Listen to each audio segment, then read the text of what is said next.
Haqa şəhərində yerləşən Beynəlxalq Ədalət Məhkəməsi Ruben Vardanyan və digər 15 erməni əsilli şəxslə rəftarla bağlı Ermənistanın bir sıra iddialarını rədd edib.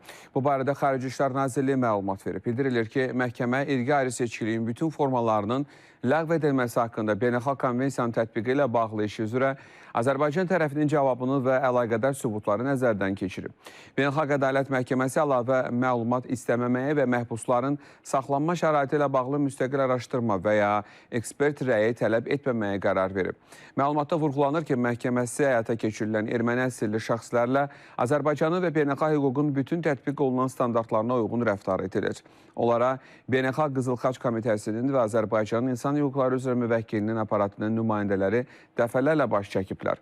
Məhkəmənin qərarı BMT-nin əsassız həbslər üzrə işçi qrupunun Ruben Vardanyanın Azərbaycanın milli və ictimai təhlükəsizliyinə ciddi təhdidlərlə bağlı cinayət ittihamları əsasında həbsdə saxlanıldığını təsdiq edən son rəyinə də uyğundur.